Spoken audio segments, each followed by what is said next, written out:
All right, guys, we are here for episode 85 of Dragon Ball Super. This episode is called The Universes Begin to Make Their Moves, Their Individual Motives. So, as the title does say, there are a few glimpses into characters we haven't really seen much today, but we don't get a whole lot with it. Let's just jump into the episode. So the episode opens up with Goku and Gohan flying, and Goku is going to go head up to Dende to see if Dende can tell him where Android 17 is, and Gohan tells Goku that he's going to go train with Piccolo, which Goku exclaims is a very good idea, and they both agree that it shouldn't take a lot of convincing to get Piccolo to join the tournament team, unlike some of the other characters have required at least a little talking to.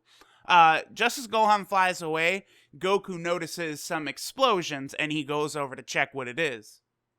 So we then get a scene with the Universe 11 Kaioshin gathering all the Kaioshins of the other universe to discuss what's taking place. And Goasu actually notices that the Kaioshin from Universe 7, the Kaioshin that we're familiar with from the Buu saga, is not present there.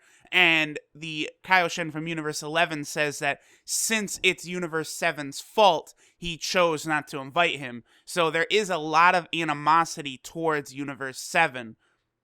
Now, the Kaioshins do a lot of bickering between each other because they're obviously all on edge and they're all ready that they want to, start gathering their warriors for the tournament. Now, the Universe 11 Kaioshin, he tells them that he thinks that they all should together appeal to Zeno-sama and asks that he give them time to get their mortal level up to the proper level that Zeno-sama wants. But none of the other Kaioshins are really that interested in this, and they all leave to go gather their teams for their respective tournaments. Now, after this, there's like these TVs around, and on it, the Universe 11 Kaioshin, he kind of says, I'd hope that we could get through this with a lot of the universes surviving, but looks like only Universe 11 will survive after all. And, the way he's talking, he doesn't mean to be braggadocious, but he says it's clear that our universe is the strongest. And then we see on these TV screens he has there a bunch of images, black images of the outlines of a bunch of the characters on his team. We clearly see Topo and we clearly see Jiren. Now, I did notice, interestingly enough, remember, guys, there's been a couple, I don't even want to say hints, but a possibility that the female Broly character would be on Universe 11, which I did not like and I did not want, because the Saiyans are supposed to be in Universe 7 and 6. So now, if we have Saiyans in that universe, and then the Beerus-type looking character in this universe, shit will just get wacky. And then we're going to end up with evil Super Saiyans from, every fucking universe, and it'll just be too much. But I did not see female Broly on any of these screens, so that is good. So the scene cuts back over to Goku, and Goku notices that it's Mr. Satan and Majin Buu, Fat Buu, now very skinny, are training here at Mr. Satan's vacation home. Mr. Satan mentions that Buu had so much fun at the Zen exhibition match that he hasn't rested at all and he's gotten super, super fit. And, we see he is the slimmed down version of Buu, and him and Goku, they decide to have kind of like a sparring match. And it's going to be similar. Every time they're doing these sparring matches now, they all are trying to emulate the rules for the Tournament of Power. And they're kind of standing on top of Mr. Satan's vacation home, as he says. And the rule is that whoever gets knocked off of the vacation home loses.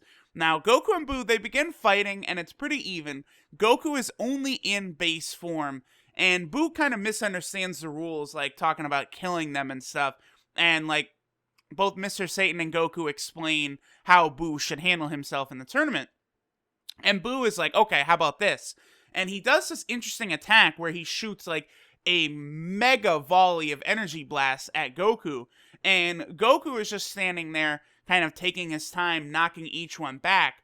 And Buu kind of rushes through the energy blasts and hits Goku.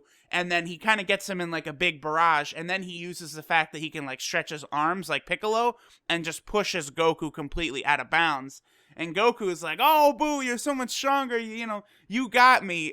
It was fun, but this is cool because this does show us that both Boo and Piccolo, we know, both have the ability to stretch their arms out like that. So that could be an interesting technique that they could use to try and like grab an enemy fighter in the Tournament of Power and literally just stretch their arm completely out of the boundary and drop the opponent. That would be pretty interesting. So Mr. Satan and Goku discuss how the gathering of the team is going. I do love this, how now, like, Mr. Satan, like, he doesn't act, like, at all like he acted in Dragon Ball Z now. It's almost like a completely different character. Now, obviously, you know, as he became friends with a lot of the Z fighters and stuff, like, this all does feel very natural. Mr. Satan's character progression definitely is, I think, one of the high points of the show. You know, you never would have expected Mr. Satan back at the Cell games to be as important as he is. And, of course, the fact that he is voiced by Joseph motherfucking Joestar just makes me love this character even more. And it's almost like he's become like a manager of this Tournament of Power team now, like discussing, like, you know, make sure to get 18 Goku. What about this person, Goku? Like, I do really, really enjoy that. Now, Goku leaves, again, to go head over to Dende to find where Android 17 is. And this is interesting, okay? So Boo kind of yawns and is like, oh, I'm tired. And Mr. Satan is like, oh yeah, you've been working really hard. Why don't you go to your room and get some rest? My prediction is that Boo, by the time the Tournament of Power starts, will be back to his Fat Boo form. I think this was just a cock tease. Toei Animation, they just grabbed our balls and they fondled them just ever so slightly. And now they're going to pull back that hand. The Tournament of Power is going to start and Boo is going to be back to Fat Boo. This skinny version of Boo, he was here just long enough so that he can be put into all of the Dragon Ball video games upcoming, but not long enough to where he could actually fucking do something. Now, I pray that I am wrong and that I am just looking for ways to Toei to fuck us. I hope I'm wrong and that this Boo is the one that participates in the Tournament of Power, because they could update the intro and the outro to now have that skinny Boo instead of Fat Boo. They totally could do that, and I would fucking love if they did. But just the fact that we've seen this, you know, Fat Boo in all of the promotional material, it just makes it very hard for me to believe that they're gonna go with this new Boo, although I do really want that for sure. So after this, it cuts out to, I presume, Universe 11. It has to be.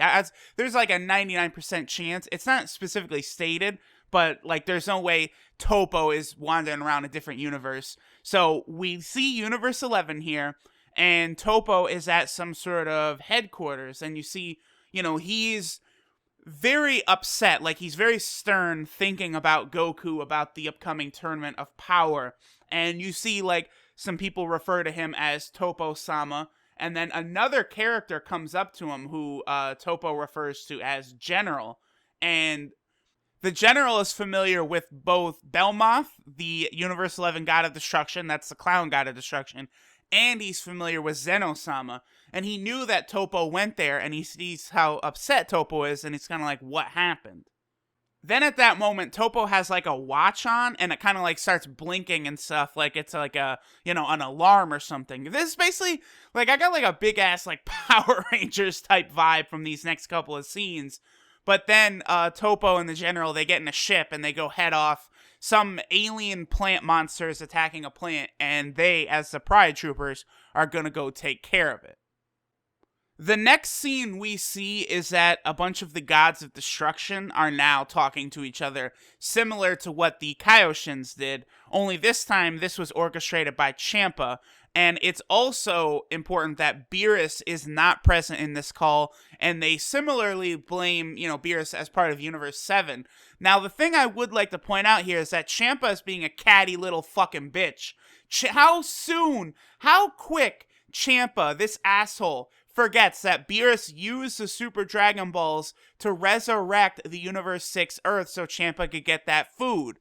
How quick that you forget that, Champa. Now he's just like, oh, fuck Beerus. Beerus is a fucking asshole, part of Universe 7. It's like, are you kidding me, Champa? What a little bastard you are.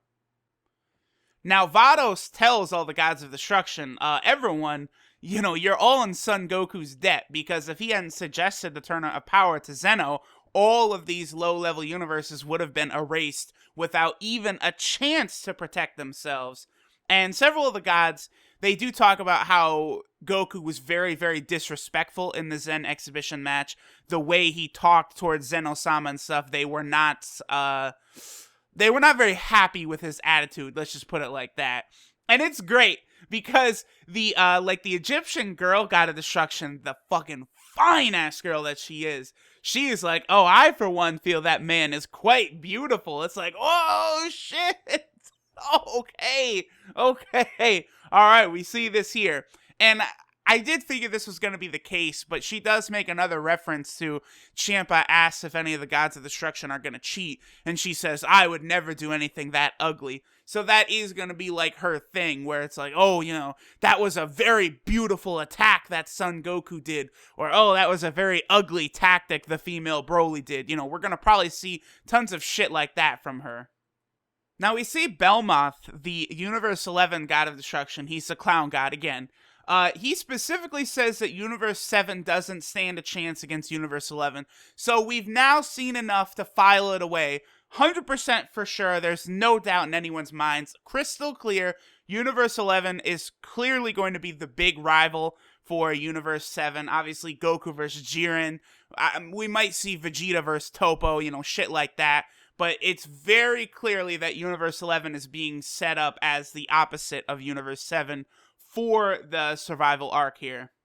Now, Belmoth does specifically mention the Pride Troopers, and after this, it cuts to the scene of this kind of like plant alien monster attacking this planet, and we see another one of the Pride Troopers. It looks kind of like Beerus, but I actually saw some people on Twitter pointing this out, that he does appear to be more of kind of like a rabbit character. It doesn't look like he's actually the same race as Beerus. I don't know if it's not. It kind of almost looks like he's supposed to be like a Bugs Bunny type or something, the way like his mouth has looked several times. Because Beerus is supposed to be a cat. It looks like this guy is supposed to be a rabbit, which is fucking bullshit. Why would they made him look exactly like fucking Beerus? It's so stupid. If he's not a member of Beerus's race, why do that? Lazy character design, I think, is the answer for that one. Now, this Rabbit Pride Trooper, he gets cornered, basically, and is about to be killed by this alien monster. And Topo shows up with the general, shoots a blast, frees him, and his name is Dispo. That's what this purple rabbit guy is. And they do basically like a Super Sentai, Ginyu Force type pose, talking about how they're going to crush evil. And it's like, oh boy, here we go. We're going to do this again, huh? So the three of them combined, they easily destroy this alien plant monster. And then Topo explains to the two of them, the general, his name is like Casserole or something. It's clearly meant to be like a pun on casserole, like a lot of the characters' names are.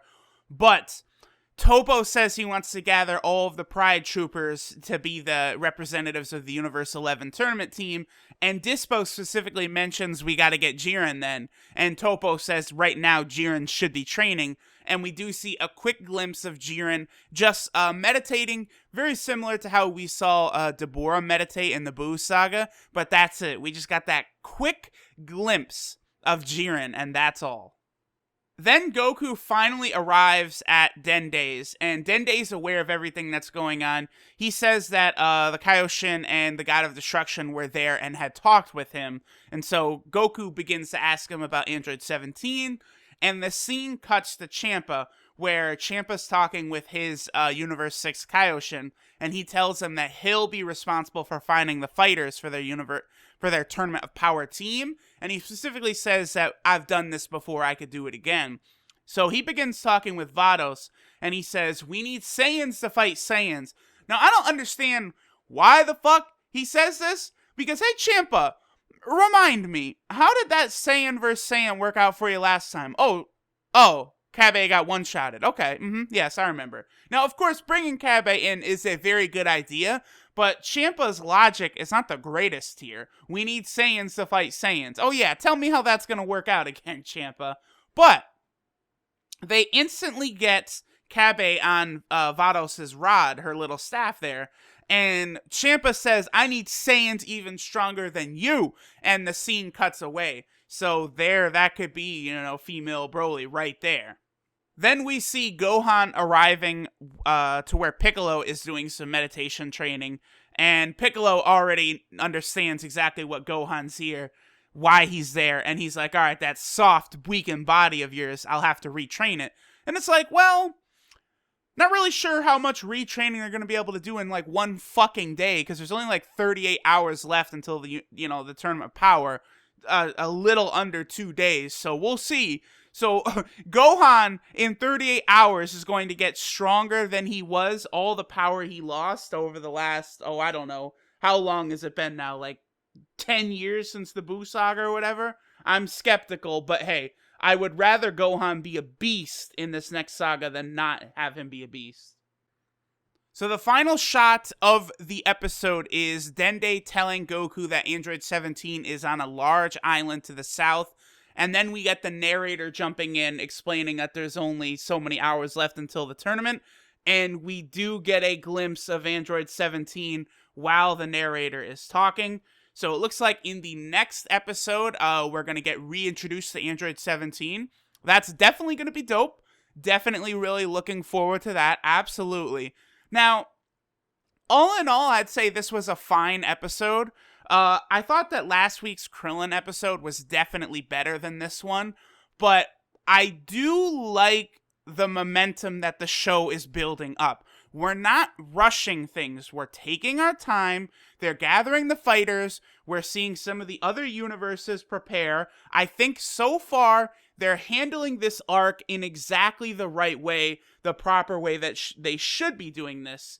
I feel like the big problem, of course, specifically with the Future Trunks arc, is that the pacing was horrible. It's not even that it went so fast. It's that the really meaningless bullshit parts really slowed down and they really expanded on the parts that did not matter. And then they absolutely rushed as fast as they possibly could through all of the important stuff. That's why in one episode, Goku dominates Merge Zamasu with the Super Saiyan Blue Kaioken. Goku and Vegeta fuse into Vegito. They fight Merge Zamasu. Trunks creates a new Spirit Sword. Trunks creates a Spirit Bomb Spirit Sword. And defeats Merge Zamasu all in one episode. In Dragon Ball Z, that would have been at least 5 episodes, possibly more. And I just think it would have worked a lot better had that been drawn out. People always will reference, the famous ones of Goku gathering energy for the Spirit Bomb for, 10 episodes, or Frieza saying, all right, 5 minutes left until Planet Namek blows up, and then, we have 15 more episodes of them fighting. People are always going to talk about that stuff, but honestly, I do think this show works much better in that sort of format than the one we're dealing with now, where everything is just sort of rushed very fast. I don't think it works, and I do want to see Dragon Ball Super maintain this pace they have going right now. So, all in all, I have praise for the show. Just keep this going. Keep it going, Dragon Ball Super.